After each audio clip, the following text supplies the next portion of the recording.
ছেড়ে দে নৌকায় আমি যাব মদিনা, ছেড়ে দे नौकाय আমি যাব मदीना। ना कि ममता दीदी बांग्लादेशियों को बंगाल में घुसाती है तो बॉर्डर में आतंकवादियों को कौन घुसा रहा है, इसका जवाब आपको देना पड़ेगा कि वो भी वही करे, कि वो भी ममता दीदी भी कर रही है। जब जहाज डूबने लगता है तो सबसे पहले चूहे भागते हैं। राजनीति में ये कहावत अक्सर तब याद की जाती है जब किसी पार्टी के भीतर बगावत की खबरें आने लगें, और इस वक्त पश्चिम बंगाल की राजनीति में कुछ ऐसा ही होता हुआ नजर आ रहा है। नमस्कार, मैं हूं निकिता और आप देख रहे हैं खबर एक्सपर्ट। कभी ममता बनर्जी की सबसे भरोसेमंद माने जाने वाली पार्टी, अब दरार की खबरें उसमें सामने आ रही हैं। कभी पार्टी के भीतर असंतोष की चर्चा है, और अब एक ऐसी खबर सामने आई है जिसने टीएमसी की मुश्किलें और भी बढ़ा दी है। दावा किया जा रहा है कि टीएमसी के 20 लोकसभा सांसदों ने लोकसभा स्पीकर ओम बिरला को पत्र लिखकर संसद में अलग बैठने की मांग की है। ये कहा जा रहा है कि सांसद खुद को अभिषेक बनर्जी के नेतृत्व वाले गुट से अलग मानते हैं। लेकिन इस पूरी कहानी में सबसे ज्यादा दिलचस्प और जिस नाम की चर्चा ज्यादा हो रही है वो नाम है सयानी घोष का। वही सयानी घोष जो कभी ममता बनर्जी की युवा ब्रिगेड का सबसे चर्चित चेहरा थी, वही सयानी घोष जो हर बड़े विरोध प्रदर्शन में ममता बनर्जी के ठीक बगल में नजर आती थी, वही सयानी घोष जो चुनावी मंचों से बीजेपी को खुली चुनौती दिया करती थी। लेकिन अब सवाल उठ रहा है, क्या सयानी घोष भी टीएमसी छोड़ने की तैयारी में है? कि बंगाल की राजनीति में एक और बड़ा राजनीतिक पलायन होने वाला है? और सबसे बड़ा सवाल, अगर सयानी घोष टीएमसी छोड़ती हैं तो उनका अगला ठिकाना क्या होगा? दरअसल सयानी घोष की कहानी किसी आम नेता की कहानी नहीं है। बंगाली फिल्म इंडस्ट्री का चर्चित चेहरा, हजारों प्रशंसकों वाली अभिनेत्री और फिर अचानक राजनीति में एंट्री। 24 फरवरी 2021 सयानी घोष ने आधिकारिक तौर पर टीएमसी का दामन थामा। ममता बनर्जी ने उन पर भरोसा जताया, आसनसोल दक्षिण विधानसभा सीट से टिकट दिया। हालांकि यह चुनाव हार गई, लेकिन ममता ने उनका राजनीतिक भविष्य खत्म नहीं होने दिया। उन्हें टीएमसी युवा इकाई की कमान सौंपी।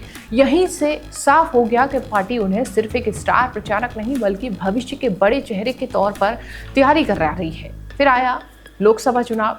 जादवपुर जैसी हाई प्रोफाइल सीट से सयानी घोष को मैदान में उतारा गया और शानदार जीत दर्ज की और वो संसद पहुंच गई।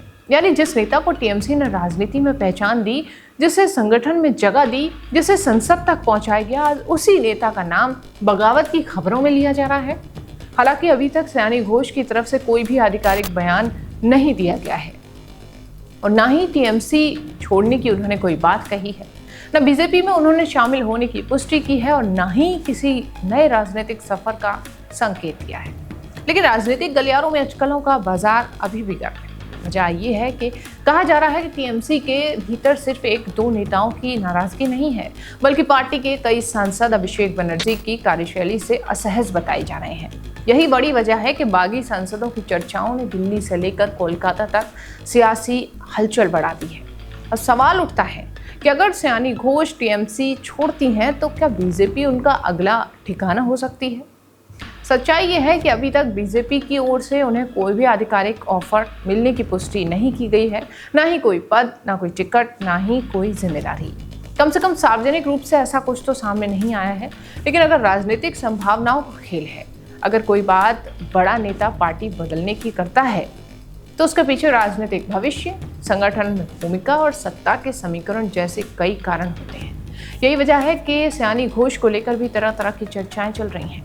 लेकिन फिलहाल इन चर्चाओं को तथ्य नहीं बल्कि राजनीतिक अटकलें भी माना जाएगा, क्योंकि अभी तक ना टीएमसी उन्हें निकाला है, ना टीएमसी ने उन्हें निकाला है, ना सयानी घोष ने इस्तीफा दिया है और ना ही बीजेपी ने उन्हें अपना नेता घोषित किया है। लेकिन इतना जरूर है कि पश्चिम बंगाल की राजनीति में कुछ बदल रहा है।